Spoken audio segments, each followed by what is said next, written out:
doing? Doing good, doing good. Awesome. So let's get it started, baby. Welcome to Kera Dangerous Talk. Today, What's guys, going on? today I got Mr. King. Well, what do you like to be called now? King James or This is James Worthy. just James Worthy? Okay. All right, then James Worthy. So how I like to start it off, I just like to say something positive, give you your flowers. So I'm about to do that. So, with you, I've known you for a little while. Yeah. Seems like I'm saying the same thing like yesterday, but you're a very humble dude. Thank you. You're very approachable. Just a kind guy, and it's been really cool to know you. I'm glad that I've been able to see your transition into music, change from producer to artist, and I'm glad that you're now contributing in your own way to R&B. So thank you for that. I appreciate that. Yeah, just being a cool dude. I tell people it's all about the people and you got to know some good people in this industry. And you're a pretty stand-up dude, so that's what's up, man. Much love, much love. Yeah. So what I like to do, and I know a lot of people don't like this, but I know who you are, but I want you to just kind of introduce yourself and go ahead and brag on yourself a little bit, get a little Hollywood on these folks, and let them know what Mr. Worthy is about. Okay. I'm from Queens, New York. I've been in the industry since I was about 15 years old. Was doing music way before then, but I started at 15. Started out as a songwriter, then transitioned into production. After that, just kind of gradually, start going up from, of course, working with people locally in the area to working with more top tier artists. Worked with artists from Whitney Houston to Bobby Brown to Petey Pablo, Future, Black, Robin S, CeCe Peniston, Corrupt, Snoop. I mean, the list goes on. So, just steady working. And probably fast forward after that, I was a part of a group in 2017. We put out one single, which debuted at number top 10 on Billboard. And then after that, I've been a solo artist after that. Had a couple successful singles, put out 2 projects. So just been working. Wow, man. I'm so proud of you with all that resume you built over the years. I know you started when you were young, and I know you had a publishing deal early on with Sony. What age were you when that happened? With the Sony deal, I want to say that was probably about 22, 23. Wow, okay. Was that your first big thing in the music that happened for you? As far as the deal goes, yeah. Yeah, as far as the deal. But I was already getting placements and working with other people before then. But the Sony deal came, after those placements. Well, I'm all about giving people knowledge and trying to give them some insight into this world. So tell people, like, how did you start off so young and get yourself here to this guy who still looks very young, who has this big resume? So how did it start? Are your parents in the entertainment business? Were you in the church? I mean, how did you create this talent of yours? So I don't really come from a musical family, but my dad, he used to play drums and percussion. So I kind of got the ear from him, early on. But as time went on, he was a celebrity bodyguard as well. So he didn't really spend a lot of time doing music. He was more so doing his regular work. But just even by that, like, I got a chance to meet a lot of people through him and just kind of make relationships even at a young age. But I was just always a music lover, so I was always that one who went to the record stores every weekend, bought albums, bought vinyls, actually read the credits and, just tried to see who did what. And then not try to emulate it, but, just try to do my own thing, but understand the formula and understand how things, were made and go from there. So you you were in a place that's very musical. You grew up in Queens, New York, correct? Yeah. Mm-hmm. You just said something about being original. Having Mm-hmm. so many musicians, was it hard for you to find your own lane to be original? Was that important to you to be original? Oh yeah, yeah. It's always been important to me. I mean, from day one, and it still is to this day. And I mean, it was definitely difficult at times because I remember when the higher up I was trying to go with working with more notable artists, I had a certain sound already that I was creating. But in the industry, there's always what they call the industry standard, or, this Right. is what's popular right now. This is what's in. And, I guess I really wasn't making that, so my thing was, well, I'm not trying to take away from my creativity and my integrity of my music. So, let me just kind of find who fits with these, kind of productions, and then just build the artist from there, or let me get comfortable with certain artists that fit my style versus, okay, let me just make something that I know is in, but, everybody's doing it. So it's not really gonna catch as much, I really appreciate that because one of my biggest pet peeves is people who aren't original. Now, I'm sure you can agree, like, we're artists, and, every now and then you will get inspired by somebody else. But my thing is, a person can be inspiration, but don't copy them down to the T. You Right, could take right. a little bit and you could improve it, take a little bit and expand on it. So I think for people coming up, do not, because I can't stand hearing people who a couple of times when I was back in Georgia, I would hear somebody on the radio. I'm like, he sounds just like Andre 3000, and I'm like, Right, right. Andre 3000 is a great rapper, but why would you want to sound just like him? Or when people want to sound just like Biggie and Jay-Z, come up with your own stuff. That's how you Exactly. become people like James Worthy. Separate yourself out the box. Exactly. Yeah, you got to Yes. have your own lane, your own style. Like, that's always been me. Like, I've never been a follower. I've always stood on my integrity of my craft, and that's what's always helped me win. Because if I would have got stuck in what's popular, or what everybody else is doing, and chasing this one artist to fight for the placement, and this and that, I would have fell in the shuffle. I would have, beat myself up about it. I'm like, they ain't really rocking with me like that, because of such and such, or, like, I never wanted that. I wanted to give other people, their own sound anyway, or something fresh, something new. Before we get into your music, I want to get like down to the grizzle, and because people they just see the success, they just see, oh, you say you work with Whitney Houston, oh, you work with this person, but they don't see that grind. They like Drake said, they went in the gym with you. You know Yeah. what I mean? Yeah. And some people are just blessed with talent, and then other people have to continuously practice, continuously go and keep molding it. Even when you blessed with, you still have to keep it going. Yeah. So I know you went to school, right? You went to school for Yeah. your I did. craft at one Mhm. point. Can you talk to us about that and how that helped you? Yeah. So interesting enough, I went to Full Sail first for about Me close too. to a year. Oh wow. Okay. Okay. Yeah, Look I at never that. knew that. Yeah, I went to Full Sail in Orlando for almost a year. This was probably 2000 and I want to say 2012, I believe. Okay, you went later than I 2012. did. Okay. Okay, Okay. yeah. And then I came back to Atlanta, ended up going to SAE Institute, got certified there. Then I went over to the Art Institute of Atlanta for a bachelor's over there, 3-year program. It was actually a 4-year program, but I ended a little early, because I was trying to zoom through that thing. So that was pretty cool. A lot of it was stuff that I was already kind of into, a Mm-hmm. lot of experience already.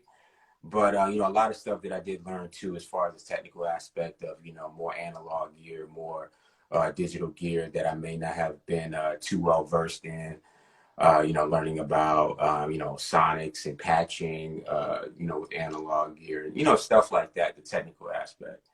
So even though you were already working in the business, you wanted to make sure those things that you didn't know all the way, you could just go in there and learn them and get better at them. Yeah, for sure. Just you can never not learn enough. You know what I mean? Like that's my whole thing is I love to learn new things and just perfect my craft as much as I can, and that was the whole goal. That's so awesome. I went to school for recording arts at Full Sail, and Okay. I went there because I was into music, as you know, but I ended up taking a job in television, and so it's crazy. You go to school for one thing, you come out and do another. I mean, it's all entertainment, but that's I how mean, it I'm doing happens both. sometimes. Right. You get so many different, inspirations and thoughts in your head. I'm like, well, let me try this. Let me do this. Let me do that. You know what I mean? Because it's all creativity and expression at the end of the day. You know what I mean? So we got to get it out somehow. That's right. And I'm glad to talk to someone who's made it to a certain level of success that went to school, because a lot of people don't, or a lot of people say, oh, I don't want to go to college, I can just do it without college. But it still can be helpful to go there and learn even more. There's nothing wrong with just learning as much as you can. Nobody's gonna ever say you know too much. You can never not know too much, man. It's always something new popping up every day, So let's take it here. So you're producing for all these people you named, right? Mm-hmm. And then one day you just wake up and say, I want to be an artist. I mean, no. Artistry was always in what I say my plan. You know what I mean? But I'm always a firm believer in timing, and everything has a time, and at this point of my career that I'm in, as far as an artist goes, I couldn't have done this years and years ago because, you have to create your value and you have to create, your foundation. And even though I had one, I just didn't feel it was the right time, or I didn't have enough to go off of yet. So I had to create that value and create that demand. And, it was interesting when I joined the group. In 2017, we put out that one record, and I didn't really know there was a demand on the artist side for me. A lot of people always ask me, you should sing on this record or do this and do that, and I'm like, okay, cool, I'll try it, but it wasn't time fully yet. So when we put out that record, that was just kind of like, the breakout for people to be like, okay, I like his voice. I like what he's doing on this record. I want to hear more. So that's what prompted me to start recording more. And then once the group broke up, that's when I started doing solo singles and just kept it going from there. Then the demand just kept growing and more. You know what? I can't lie to you, James. I was listening to both your albums, Blu Leisure, and hopefully I don't slaughter this, because it's not a hard word, but when you see it written, you know what I'm talking about, right? Yeah, the Kaleidoscopes project. Kaleidoscopes. That's not even a hard word to say, really, but when you see it, it's like, what kind of Mississippi word is that? But Kaleidoscopes. That's some good music. That's some good music. And look at my face. It's not like you showing me an ugly baby. I'm saying, oh, that's a cute baby. Like, no. No, your album was an easy listen. It was, I put both of them on, and because sometimes when I'm listening to music, I don't even want to hear the whole album. But honestly, when I listened to Blu Leisure and Kaleidoscope, it was smooth. It was sexy. Even the little, hip hoppy little features you put in there, it had like a smoothness to it. It wasn't like it took it to a whole nother level. It kept that same flow going, but it was enough to where I didn't get bored. Gotcha. Yeah, so, and I was like, okay, you can actually sing. And I didn't know what to expect from you from the artist side, to be honest. And I was pleasantly, I don't want to say surprised, because I know you ain't gonna put your name on just anything, but it was refreshing. Yeah, I mean, when I put out Blu Leisure, a lot of people were definitely surprised because, like you said, they didn't know what to expect. This was, my debut project. So, and even with that project, it took me about probably a year and a half to make. Just because, I wanted it to be a standout project. I wanted it to be sonically perfect. I wanted it to be different. Just even the writing and the textures of, each beat. You know what I mean? I really, really took time to really create that. And, shout out to Rob Beats as well. He definitely helped me with that as well. So it was just one of them projects to where I really want to take my time with it, and that's what people got. So James, did you produce the tracks, the records? Excuse me, the records. Don't beat me up. If y'all watched last night, these producers, they don't play about calling their stuff records, not beats. So hey, your record. No, it's all good. It's all good. Actually, no, I didn't produce anything on that project. Okay. Or both projects, actually. Rob Beats was the main producer on Blu Leisure, along with Frisch Tracks and Ronell Sessoms. They all had production on that project. I just wanted to take a step back and just, really just be in artist mode. I wrote all the songs. Wow, but I didn't produce the tracks.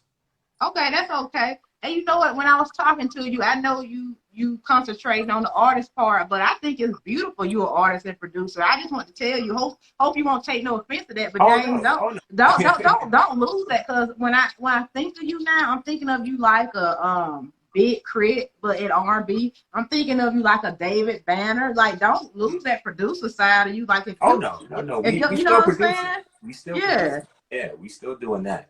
But I just had to.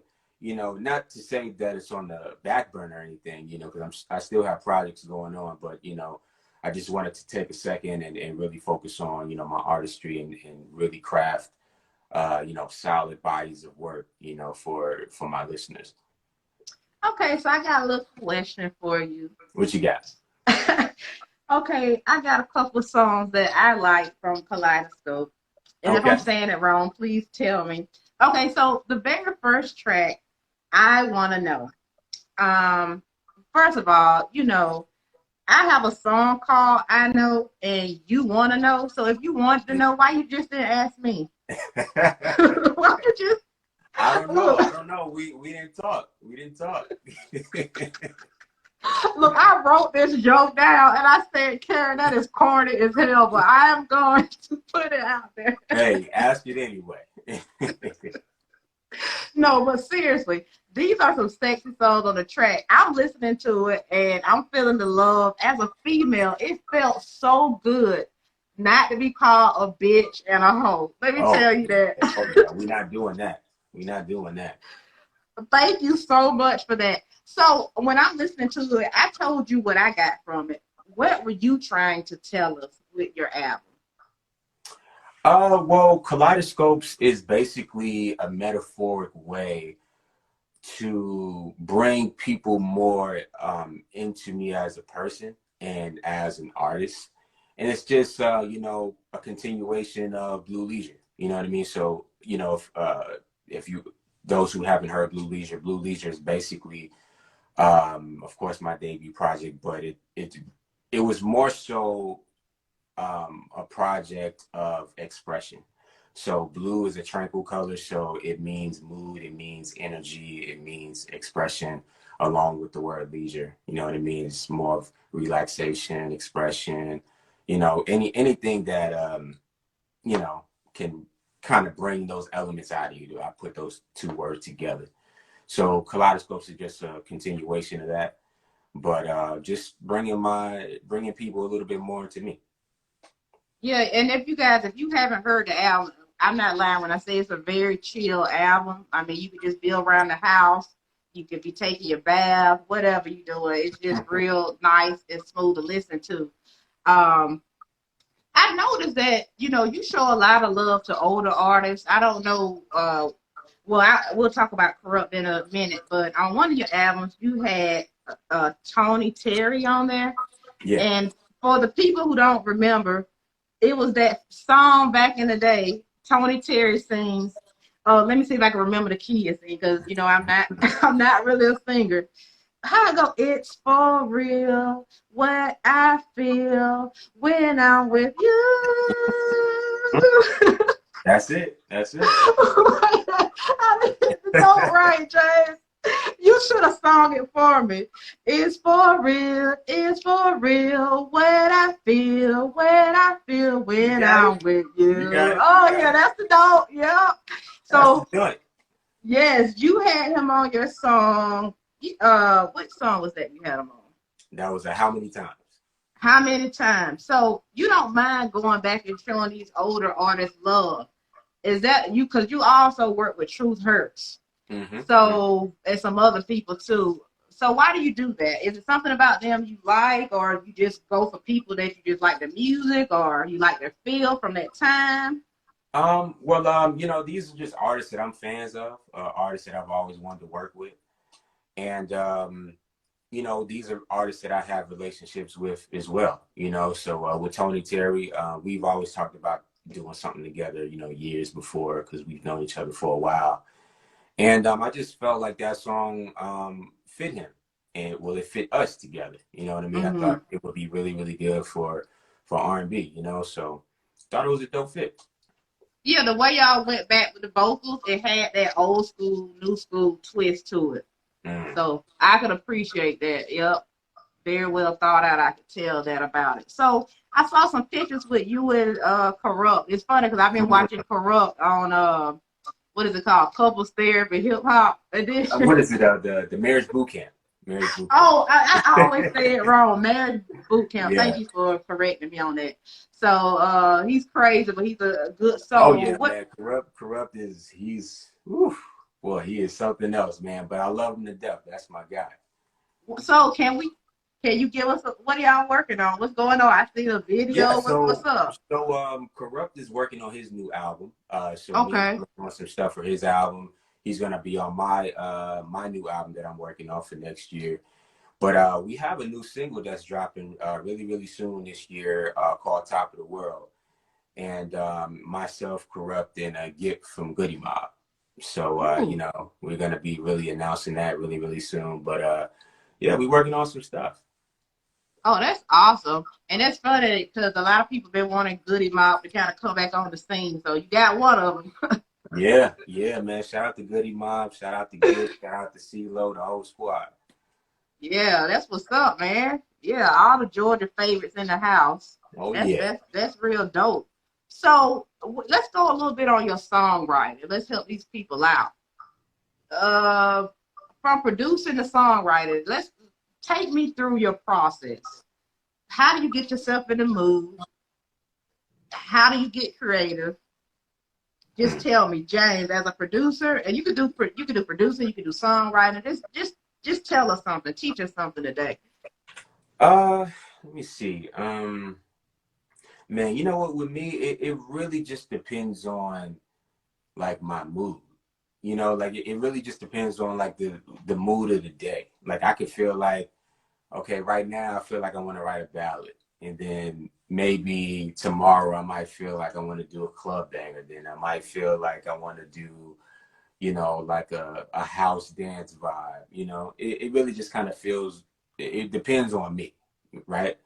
But I really start out with melodies. Like melodies is like the driver for me to come up with the words, because the words are easy to me. Like I can always come up with words just like that to create the topic. But the melody is the main key because now I know how to arrange different things with the words. I know where things should come in and come out. You know what I mean? So, I use that technique for other people and myself as well. Did songwriting come naturally to you, or Yeah, was that yeah, it something? always did. It It did. always did. Like that's how I started out. Just writing songs, and then once I found out that okay, I'm good with words, now I need beats behind them, and then that's how I got into production. Okay. Now, just to go back a little bit, I know you said that you were working with Corrupt. Is there gonna be like a new feel, a new direction on the new album that you'll be putting out? Because are you talking about social issues? I mean, are you getting a little crunk? Like, or what should we expect Uh, from new music? this album is definitely it's a lot more content based. So like you said, more social issues being addressed. Of course, talking about love, relationships, even friendships, just different things that's going on with me and around, my circle or even around the world. I'm going to be talking about a lot of different things on the album, but even with Corrupt, same kind of thing. You know what I mean? Just new and different content that maybe he hasn't touched on his previous albums before. So I think the sound that he's going with right now is definitely urban, a little bit more modern, but still Corrupt. You see, a lot of times we look at hip hop to be the poets, but what about R&B? So you're saying you're going to be talking about social issues. Do you feel that more artists should be doing that in today's society? I think so. Like even in my past records, like a record like Love and High Levels, or a record like I Want to Know, or a record like Oceans, those songs have messages in them. Because I always try to implement messages in all my records in some way, shape, or form. You know what I mean? Because my biggest thing is like, yeah, I'm an R&B singer, and I talk about love and relationships, but I also talk about how I feel about different things as well, and I try to inspire people within those messages too. So I think that's important. Okay, so it was this big controversy about the WAP song. You know what WAP is, don't you? Oh yeah. Wait a minute. Wait, time out. Did y'all just see James' eyebrows? Like, I've never seen you that animated before. Oh my God. Oh man. Okay, so this is what I was gonna ask. Do you think if an R&B singer with a song WAP, it would have came out like nobody would have thought about it being so nasty? Do you think it matters the genre that did it? Like if it wasn't hip hop? He's spinning. Okay, I'm back. Yep. Okay, we back. Yep, you back. Did you hear my question? I missed it. What did you say again? Okay, I said maybe my question sucked, so that may be why the internet flickered. But F you, internet. No, I want to know. There was a lot of controversy over Cardi B and Megan Thee Stallion song WAP. Megan Thee Stallion song featuring Cardi B. Do you think if an R&B singer would have sung it instead of it being rap, it would have been taken differently? That's a good question. I really Damn, don't know, to be that's honest what we with do. you. It's what we do. It's what we do. You know what? I don't really know, to be honest with you. I mean, I'm not really a fan of the record anyway. Okay. Ooh, shots fired. Bang, bang, bang, bang. I'm not the biggest fan of the record, but it could probably be better if an R&B singer sung it, just so it would sound a little bit better, or just with backgrounds, harmonies, different arrangements going on with it. It might be dope. If Chris Brown sung about my WAP, I'd probably be like, yeah, you know what I mean? Like, you see, y'all. Yeah, like that. Hello. I was kind of surprised that you on a couple of your songs too, and I had written down what song I want to bring up, and I don't see that in my notes right now. But you had got semi-freaky, James. It was Which good. Dang. Oh, was it Gone Get It? Oh yeah. Oh, I love that one too. Oh yeah! Shout out to Rough Fans and Ray Lavender. Rough Ink. James, is that a little freaking you? Oh, don't get it twisted. Don't get it twisted. We R&B over here. Oh, okay. Yeah. I love that. Oh, so you haven't heard Oceans then? Oceans, yeah. Oh no, I have. I like that one too. Yeah. Yeah, I like that one too. Yeah. We I'm do looking what we at do. James a little different now. We do what we do. Yeah. Look, so, there was some people in the comments calling you Baby Nas, and I kind of see it. You ever been? That's Baby Nas. I get that. I get that sometimes. You know what I you get? have I get Nas. I get Babyface. And really? I get Kanye. Wow, I'd rather look like Nas than Babyface, and I love Babyface, but I think Nas is a little bit more attractive. Okay. Yes. And shout out to Nas too. He just dropped a new album. Dope album. Oh yes, it is dope. Yeah. And he fine too, and got some money, so he doing good on some Hey man, outside hey projects. Nas. Look, I gotta hit you with this because I'm definitely gonna post this now. Give us your real opinion, and I know you will because the way you just answered that about WAP. Brandy versus Monica on Monday on Swiss Beats. With the Swiss Beats and Timberlands versus who you got, and then you got to tell me why. Oh, I got Brandy all day.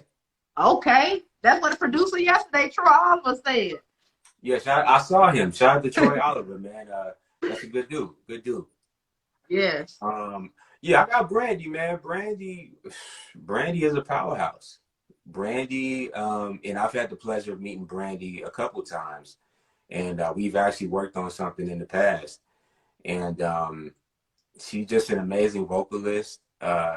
She makes amazing records. So, she just has a lot of range, with her voice, which I really enjoy. And not saying that Monica doesn't either, but I think Brandy, she just kind of stands out a little bit more, with her tone.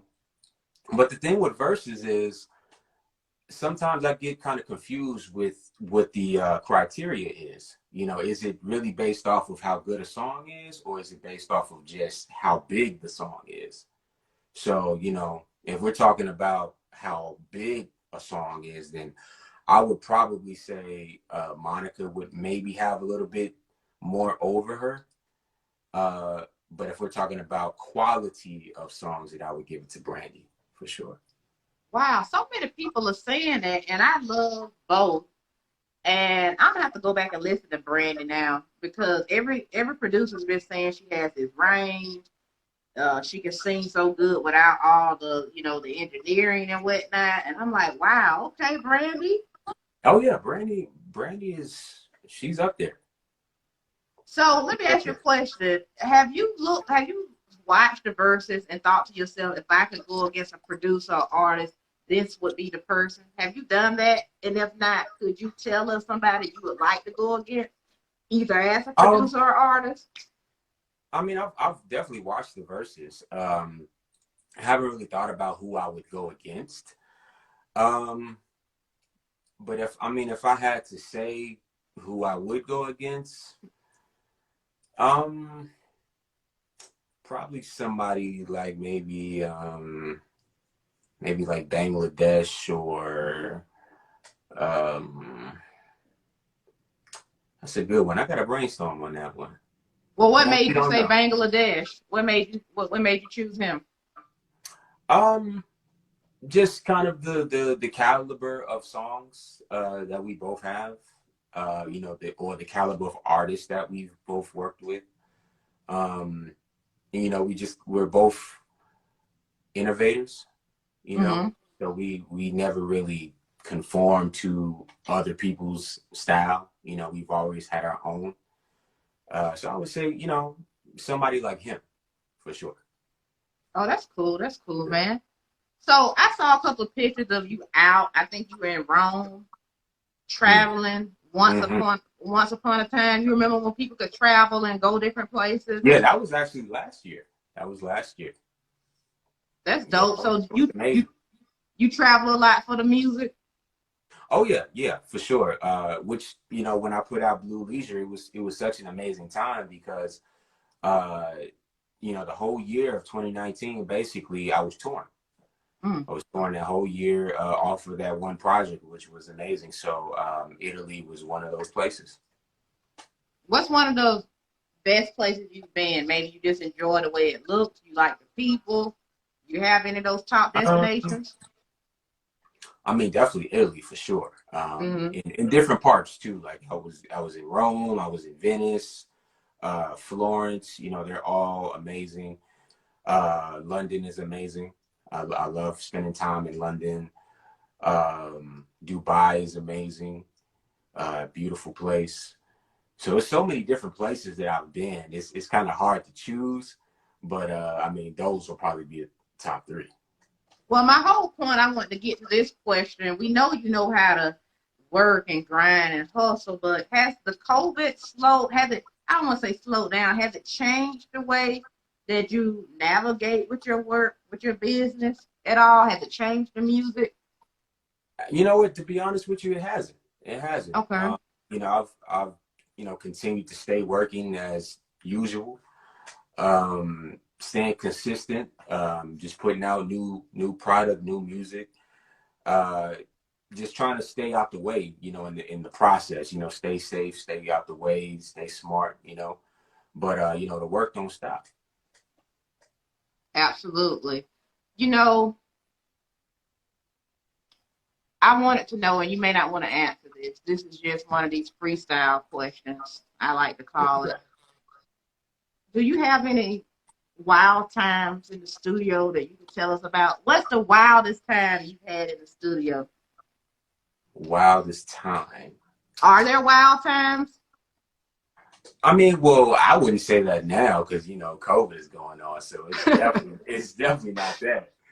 Well, but, no. I mean, in the past, I wouldn't say wild. I mean, I probably had some people some females that I've dealt with in the past before, come by and, we hang out and do what we do, but I wouldn't say wow, because I don't really let people in my space like that too much, so I'm like, if I ain't really riding with you like that, that's good, because I don't want to see you on TMZ. Oh no, nah. You would never see me on TMZ doing something crazy. We wouldn't? Nah, not at all. Better not. I forgot where I was going to go. I had a great question for you, and then it just kind of slipped away from me. Oh, I know. I wanted to ask everybody that does R&B this. A lot of people feel like R&B has fell off. Do you think it's fell off, or what's your whole opinion about that? No, I don't think it fell off at all. I think there's just a lot of amazing artists that come out all the time, or it's still artists that even well known that's still putting out music, and maybe some people don't know that they've put out new music, or they just haven't came across it. But I mean, there's tons of great music and great R&B that's out right now. So I don't think it never left. I think that mainstream radio doesn't support it enough. Yes. Or a lot of times these artists or these new projects don't get enough visibility. So, to the average consumer, they would, probably say, oh, such and such fell off, or such and such hasn't been doing anything, which, sometimes is the opposite. Like, they've been doing a lot. They're on the road, putting out new music, So sometimes right now you just got to look for it. Is there a place you would like R&B to go next? Musically? I think we're in a really, really good space, to be honest with you, because I think there's a lot of good creativity coming out. But it's always two sides to that. I think a lot of times the content or the lyrical aspect of some of these records aren't that great, but a lot of them are, so I think it's just continuing to just open the envelope and, just continuing to grow it, just be more creative and infuse different genres together even better. So you must be a fan of the whole trap. So is it trap soul, trap R&B? You like all that new hip hop inside the R&B inside the hip hop type of stuff? Some of it is dope. Some of it is dope. I wouldn't say I like everything, but some of it is dope. Yeah. So I was just wondering, because your stuff is it's probably more, well, would you say it's traditional R&B? I guess so, right? It's kind of, it can go a little popish. Well, from what I call it and what some of my fans call it, they call it dark R&B. So it's, Really? yeah, they call it dark R&B because it's like, with me, I like kind of like orchestral or cinematic feels in my music. So it'll either have that on top of a lot of harmonies, a lot of backgrounds, a lot of reverb on my vocals. Just a lot of it is just more of a I guess you could call it just a mood, you know, in a lot of the music. So uh but to a traditional listener, it would probably be traditional R&B as well. Okay, so I wanted to ask you, and I was going to ask you this earlier. Have you had any mentors in the music field that have kind of Yeah, helped you? yeah, for sure. How important would you recommend that for? I don't like to say aspiring because I feel like if you're an artist, you're an artist. Maybe you're Yeah, aspiring to be a professional artist, but most people are born an artist. You know, that's just a natural talent. So, right. do so. What would you say about mentorship for people who are trying to aspire? I mean, it's always great to have a mentor who's, done everything, successful, because you can always learn from their mistakes and you can learn from their triumphs. And, they can teach you things that you don't know. They can teach you the business of what you don't need to do, what you do need to do, all those different aspects. And, I've been very fortunate to have that. Shout out to, Corrupt is a big brother of mine. He showed me a lot of great things. Ecstasy from Houdini is another mentor of mine. PM Don, mentors of mine. So, just I try to align myself with those that not only I respect, but they respect me and I can learn from them because they've done things that I, want to accomplish as well. Have have your struggles helped you? And I know they have helped you to get where you are. But I guess I just want you to give us a little insight about how you didn't allow your struggles to keep you down. I'm posting a video on Sunday about not letting situations or things define you as a person. Just can you tell people how you were able to just keep rising, how you didn't get stuck, how you kept believing in yourself, even though you may have been going through something at different times? Yeah, I mean, there's been plenty of times where, got down on myself, got a little discouraged. Just the inspiration wasn't there at the time. And I've always been a strong-minded person too. So, even though those thoughts kind of flickered in, I've always had stuff in the back of my mind to just kind of pull me back and like, hey, just keep working, keep grinding, be just keep being consistent and know that you're not alone. There's plenty of other people that feel like that, but your time is coming. Your time is coming, and you just gotta keep doing it. Because if you quit, you never know if you could do anything. You know I what I love mean? to I love to tell people just to piggyback off of that is don't ever give up because you have to remember the promise of tomorrow. Tomorrow could be a whole new situation. And sometimes when you're going through that trouble, you can't really see what the lesson is. It's like, and I said this in my video, it's like you're too concentrated on the problems on that test and you're not seeing the full lesson yet. It's, Exactly. so you have to give yourself time to get over that hump, and then you will understand why you had to go through that pain. Because even in pain, there's something beautiful that we should learn from and grow from. And I know me, I went through a hard time too. And then when it was over, my life just got so much better, so much more peaceful. But I didn't give up. Even when I had people who didn't believe in me, I had to continue to believe in myself.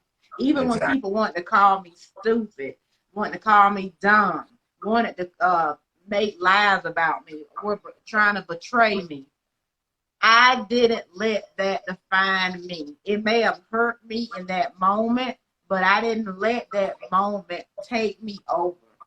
And I just wanted to give people that, and because I know that's something that everyone goes through. Oh You yeah, know, oh yeah.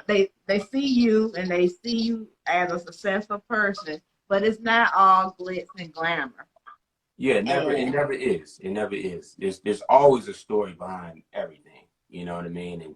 And I always try to tell people that too. Is you can see somebody that's successful, but you never know the road it took to get to that point.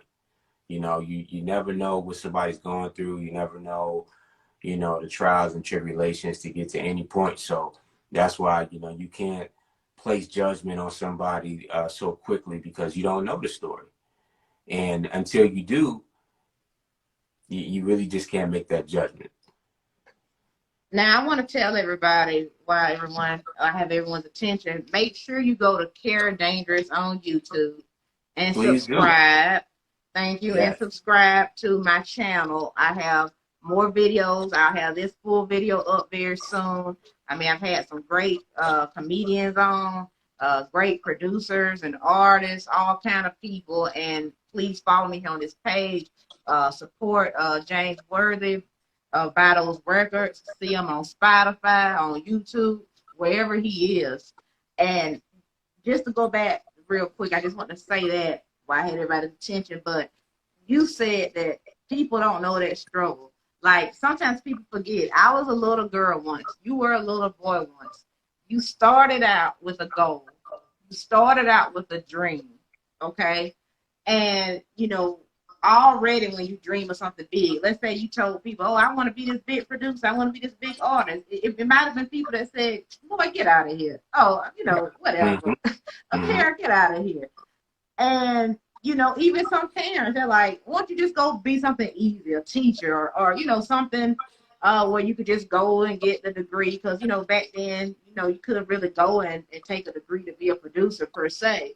Right. But, we had those moments where doubt could have seeped in.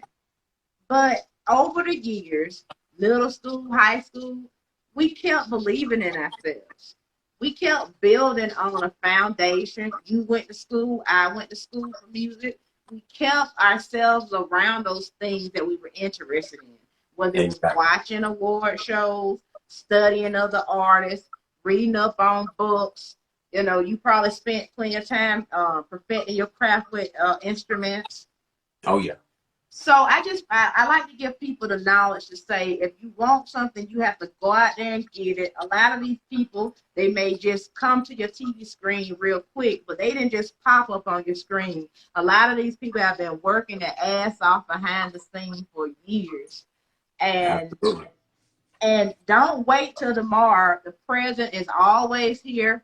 Start now. There's never going to be a perfect moment. If you're waiting on a perfect moment, you're gonna miss out. Don't you agree, James?